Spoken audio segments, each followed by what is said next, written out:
Assalamualaikum warahmatullahi wabarakatuh. Perkenalkan, nama saya Igi Himawan. Saya mengajar di SMK Baru Ulum Kawali.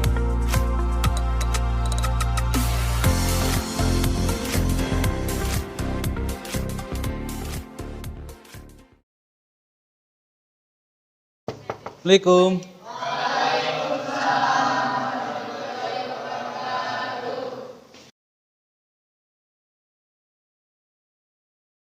Gimana kabarnya hari ini anak-anak?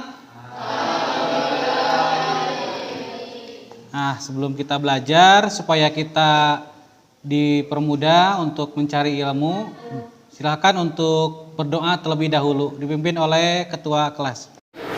Sebelum memulai pelajaran, marilah kita berdoa terlebih dahulu. Berdoa dimulai.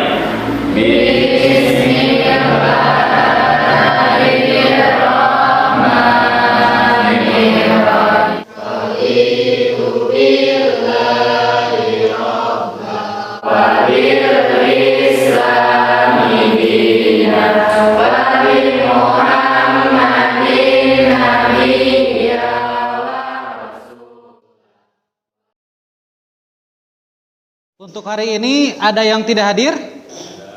Ada. Siapa? Rudiana. Atau Bapak absen dulu saja ya. Alif Muhammad Rijal. Izin. Amiruddin.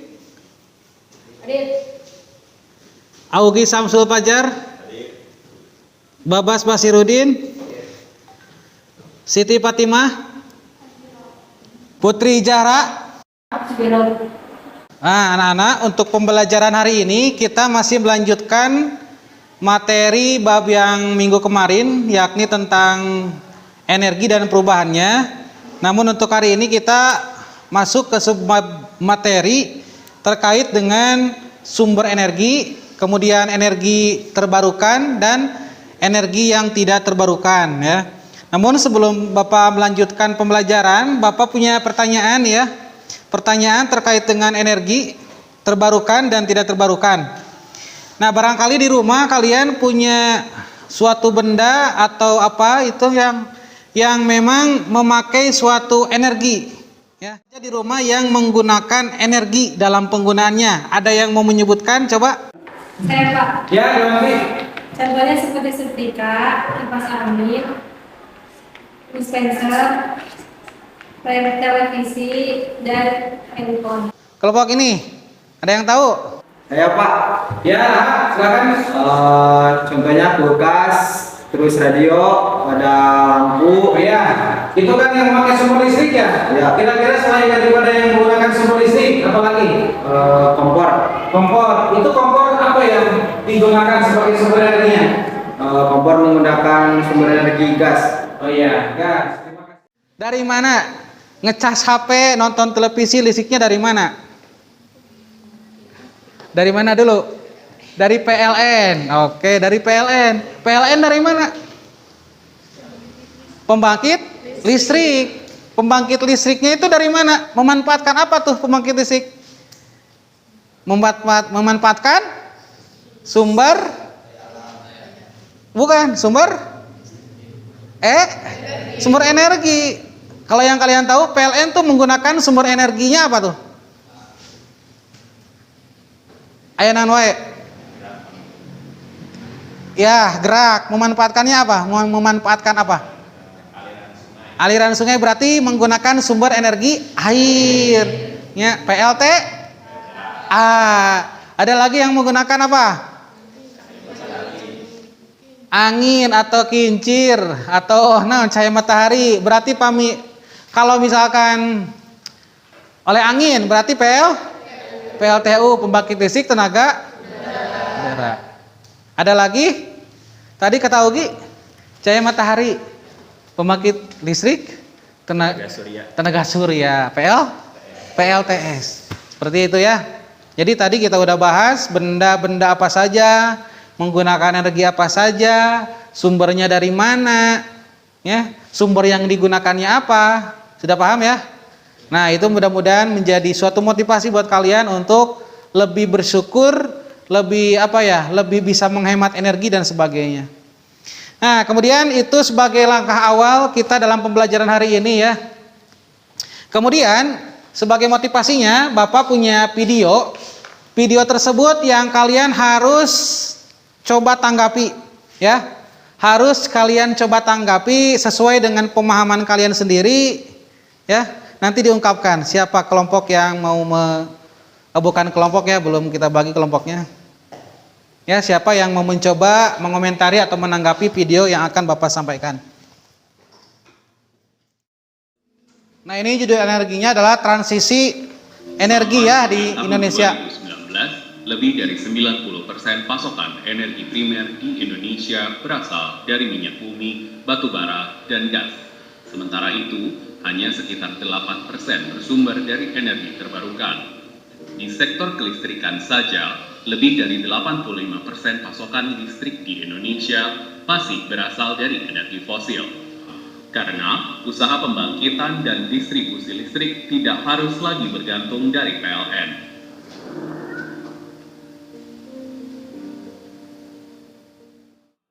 Nah, ada lagi satu lagi video nih. Betul sekali, itu adalah matahari. Ada yang tahu manfaat matahari bagi kehidupan? Benar, matahari punya banyak manfaat. Membuat bumi jadi terang dan hangat. Sumber vitamin D untuk kulit dan tulang. Membantu tumbuhan membuat makanan. Menghangatkan tubuh dan mengeringkan pakaian.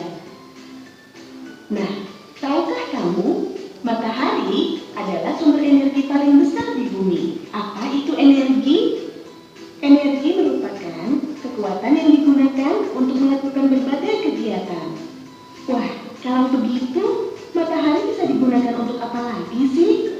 Ternyata, matahari bisa menyalakan lampu jalanan dan barang-barang elektronik di rumah loh. Kok bisa ya? Mungkin selama ini kamu tahu kalau sumber energi di rumah kita berasal dari fosil yang tidak ramah lingkungan. Misalnya minyak bumi, gas alam, dan batu bara. Energi fosil bisa menyebabkan polusi yang merusak lingkungan loh, seperti banjir, kebakaran hutan, dan masalah kesehatan. Sementara matahari merupakan sumber energi yang bersih dan ramah lingkungan.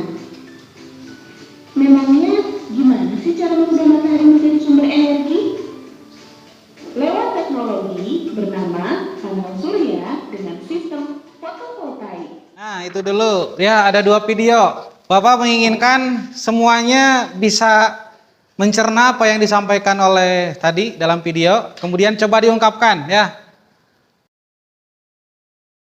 Nah, selanjutnya Bapak akan menjelaskan tujuan pembelajaran kita pada hari ini. Yang pertama, itu kalian melalui penyelidikan dari sumber yang ada, kalian dapat melakukan eksplorasi sumber energi dalam kehidupan sehari-hari. Diketahui bahwa dalam proses pembelajaran itu ada beberapa juga hal yang memang menjadi tugas kami ya, yakni ada sebuah penilaian ya, ada penilaian, baik itu penilaian sikap, penilaian pengetahuan, penilaian keterampilan ya. Nanti kalian akan belajar secara berkelompok gimana nanti dalam berkelompok kalian juga akan mendapatkan penilaian bagaimana seharusnya belajar secara berkelompok ya. Sesuaikan dengan kelompok yang pada saat minggu kemarin. Sudah ini? Oh ya. Ya, kalau sudah kita lanjut. Nah, selanjutnya dalam pembelajaran ini Bapak juga akan memberikan suatu stimulus ya, stimulus. Bagaimana stimulus itu nanti Bapak berikan melalui suatu tayangan video yang nanti kalian harus mencoba memikirkan kira-kira pertanyaan apa sih yang bisa didapat dari video tersebut ya. Kalian tuliskan berapapun itu jumlahnya, yang kemudian nanti juga kalian harus mencari jawaban dari pertanyaan-pertanyaan yang kalian tuliskan itu dari beberapa sumber ya, beberapa sumber, kemudian ditulis sumbernya itu dari mana dituliskan ya, dimana nanti kalian harus bisa mempresentasikan ya. Nah, ini videonya, silakan dicermati, dipahami, kemudian coba diidentifikasi kira-kira permasalahan apa yang bisa diangkat ya dengan cara dituliskan nanti dalam bentuk suatu pertanyaan. Nah, kemudian ini ada juga sebagai stimulus bagaimana alternatif sumber energi yang bisa dibuat ya. Di sini terlihat ada apa nih? Ada kotoran hewan ya, kotoran ayam tuh ya, bagaimana kotoran tersebut itu dialirkan ke dalam suatu wadah yang nantinya akan diproses, akan dirubah secara kimia melalui fermentasi dan sampai pada akhirnya nanti bisa menghasilkan suatu gas yang bisa digunakan untuk keperluan sehari-hari ya, tuh pada sebuah kompor. Bapak akan memberikan LKPD yang nantinya harus dikerjakan oleh setiap kelompok ya. Diusahakan nanti dalam kelompoknya berdiskusi ya, berdiskusi secara komunikatif ya, karena nanti akan menjadi penilaian tersendiri. Dan untuk LKPD-nya nih,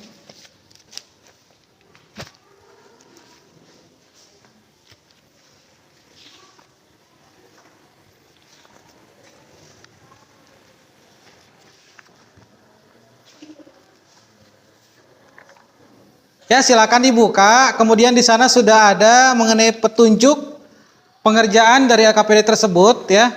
Dibaca terlebih dahulu. Setelah itu kalian akan dihadapkan dengan ada link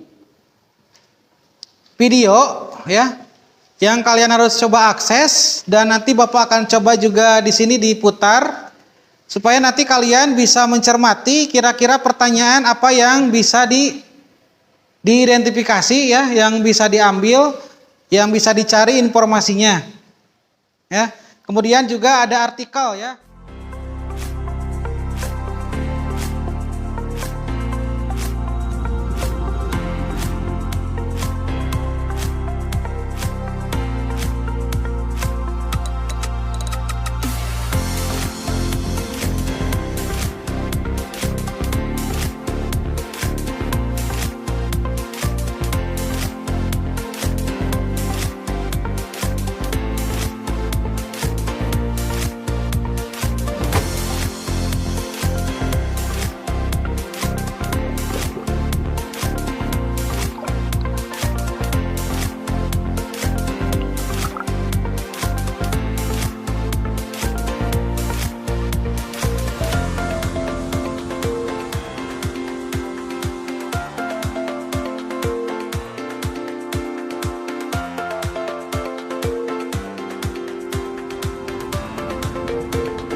Itu ada pertanyaan juga yang harus didiskusikan mengenai energi terbarukan dan tidak terbarukan ya. Penjelasannya apa? Kemudian di bagian B-nya itu mengenai sumber energi dalam kategori energi terbarukan dan tidak terbarukan. Itu sumber energinya apa contohnya? Tadi sudah dibahas dalam video juga. Kemudian yang ketiga, kelebihan dan kekurangannya apa?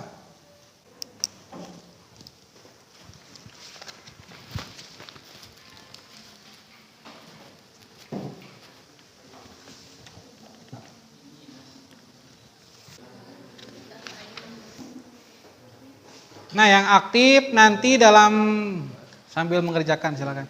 Yang aktif menanggapi, misalkan nanti yang menanggapi tidak ada nih, tidak ada tanggapan.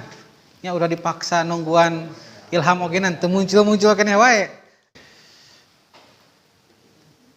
Karena yang aktif dan komunikasinya bagus juga itu menjadi penilaian tersendiri ya.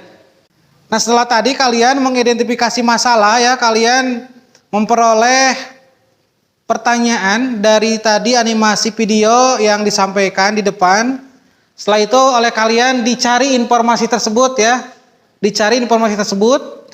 Setelah dicari informasi tersebut dengan sumbernya yang lengkap ya. Kalau dari internet dari apa? Kalau dari buku halaman berapa? Bukunya apa?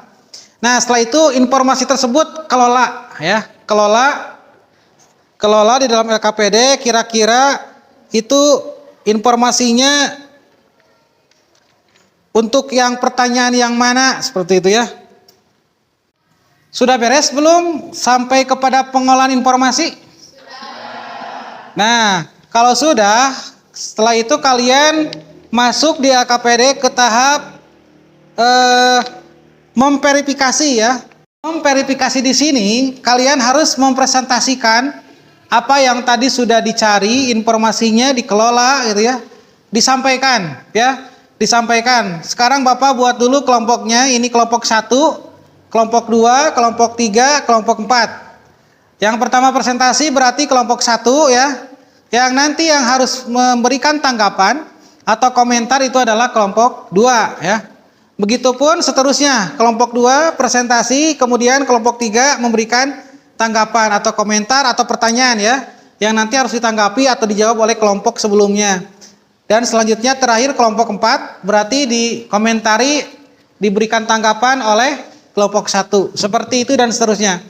Kemudian Bapak harapkan untuk tahap memverifikasi ini kalian semuanya bisa aktif ya, aktif berkomunikasi ya, berkolaborasi sehingga diskusi bisa terjadi sehingga diskusi bisa terjadi di dalam presentasi nantinya ya, saling memberikan tanggapan seperti itu.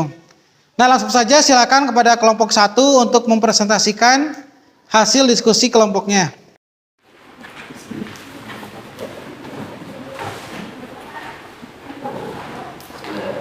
Assalamualaikum warahmatullahi wabarakatuh.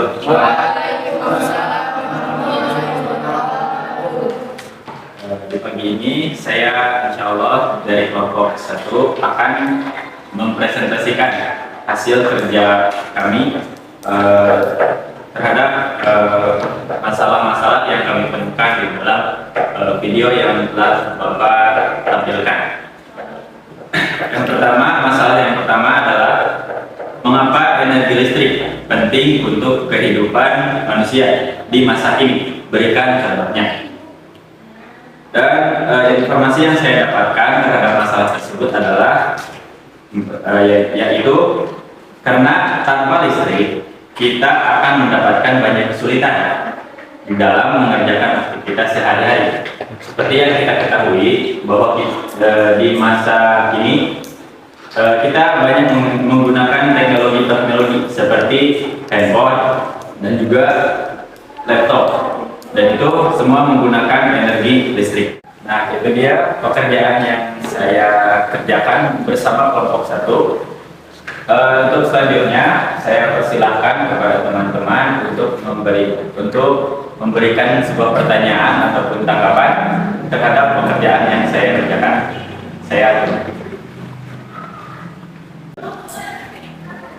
Assalamualaikum warahmatullahi wabarakatuh. Waalaikumsalam warahmatullahi wabarakatuh. Saya Rumasari dari kelompok 2, izin bertanya. Kalau kita hemat anak listrik, apakah akan menjamin kalau listrik tidak akan habis?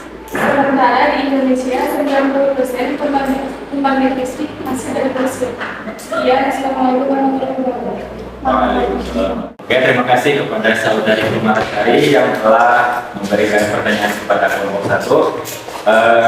Akan saya jawab. Jika Anda boros listrik, itu tidak akan berefek pada kehabisan energi listrik karena pasokan listrik terus bertambah dari pengolahan pembangkit listrik. Gitu. Jadi Anda boros listrik hanya akan berefek pada besarnya harga yang harus Anda bayarkan kepada PLN. Seperti itu. Terima kasih. Kemudian untuk selanjutnya silakan kepada kelompok 3 untuk mempresentasikan hasil diskusinya. Silakan. Assalamualaikum warahmatullahi wabarakatuh. Waalaikumsalam warahmatullahi wabarakatuh. Langsung saja hasil identifikasi masalah dari kelompok 3, yaitu bagaimana cara mengubah kotoran ternak menjadi sebuah energi. Dan kami mendapat jawaban, yaitu dengan cara difermentasi melalui proses digestalisasi dengan tabung kedap udara.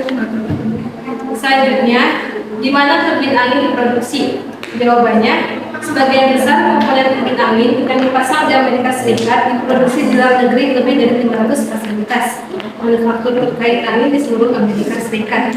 Untuk itu, apakah ada tanggapan dari kelompok 4? Assalamualaikum warahmatullahi wabarakatuh.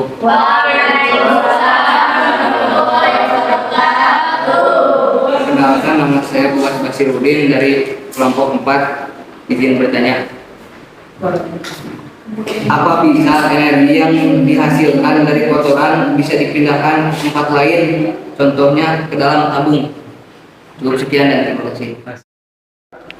Terima kasih kepada Bapak, saya sudah memberikan pertanyaan. Untuk jawabannya, bisa, karena pada dasarnya pembuatan biogas menggunakan tabung kedap udara. Sudah cukup? Sudah. Berikan tepuk tangan untuk yang sudah melakukan presentasi ya.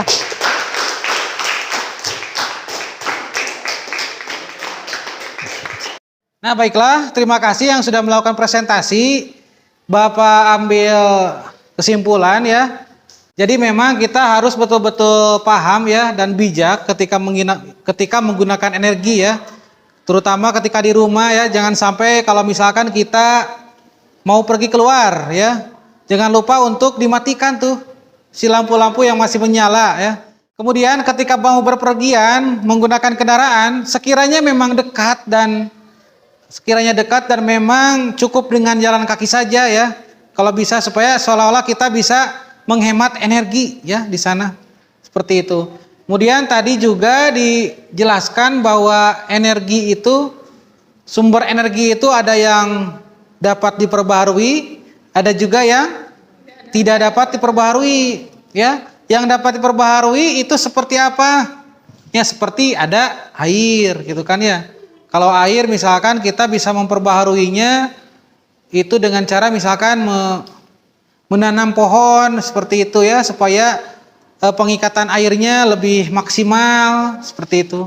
Kemudian ada energi yang tidak dapat diperbaharui ya, yakni tadi disebutkan beberapa kelompok itu ada seperti minyak bumi, kemudian batu bara, kemudian ya gas yang memang itu terbentuknya dari fosil yang terbentuk beberapa jutaan tahun yang lalu ya, seperti itu.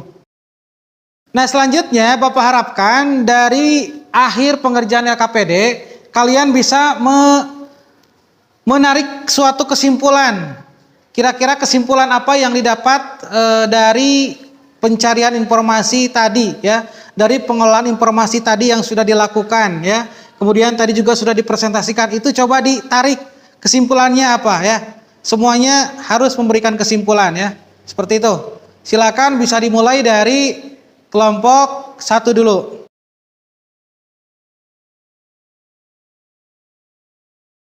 Baik, kesimpulan yang bisa kelompok 1 kesimpulkan adalah pertama, energi terbarukan dapat dimanfaatkan energi yang dapat dimanfaatkan secara terus-menerus dan tidak akan habis.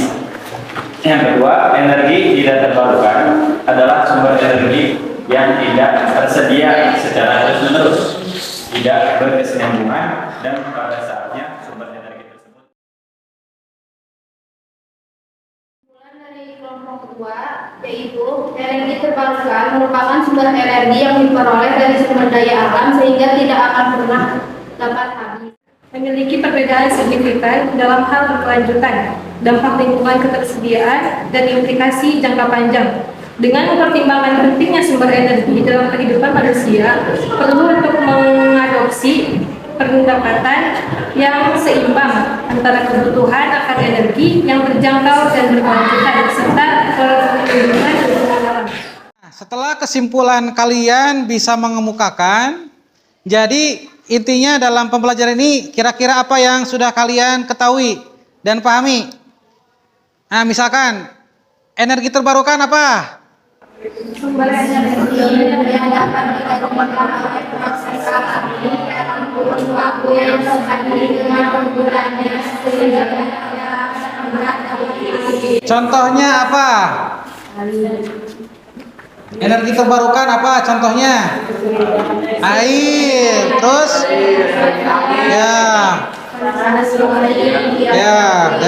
terus. Nah, selanjutnya di akhir pembelajaran ini Bapak ingin ingin memberikan suatu pertanyaan, bentuknya refleksi ya. Bentuknya refleksi, silakan kalian isi ya. Silakan kalian isi sesuai dengan apa yang kalian rasakan. Kalau memang misalkan pelajaran ini membosankan misalkan atau menyenangkan, video yang disampaikan menarik atau gimana, terserah silakan ya. Silakan Bapak di sini punya pertanyaan refleksi yang harus diisi ya. Silakan dibantu Ogi untuk dibagikan.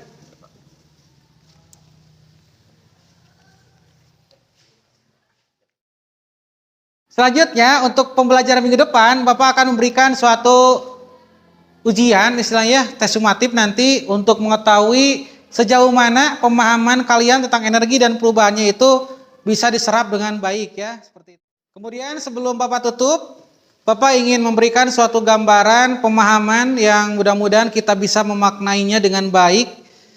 Yang pertama memang bahwa Allah Subhanahu wa taala itu tidak membuat suatu hal ya diciptakannya itu dengan sia-sia, pasti semuanya memiliki manfaatnya masing-masing ya, seperti itu. Kemudian bahwa kita harus sedikit tanggap terkait dengan ilmu pengetahuan ya, pengetahuan bagaimana energi, sumber energi yang semakin hari semakin habis itu harus kita pikirkan dengan ilmu pengetahuan, solusi apa yang harus kita buat ya untuk istilahnya menghemat, seperti tadi kata Ugi bilang, bisa menghemat sedikit sumber energi yang digunakan. Selanjutnya, bahwa kita dalam memanfaatkan sumber energi itu harus bijak ya. Harus bijak, jangan sampai secara terus-menerus, secara boros, secara tidak memperdulikan dampak ya, efek negatif dari penggunaan sumber energi secara berlebih seperti itu. Kemudian kita juga harus menghemat bahan energi ya, tadi seperti apa yang Bapak bilang, kalian sekiranya memang tidak memakai kendaraan, cukup dengan jalan kaki ya, kita gunakan jalan kaki.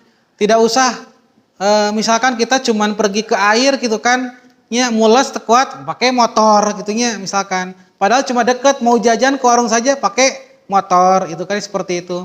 Kemudian yang terakhir, kalian harus mencintai lingkungan ya, jaga lingkungan khususnya sekolah kita ini harus dijaga betul-betul supaya kita terhindar dari gangguan kesehatan.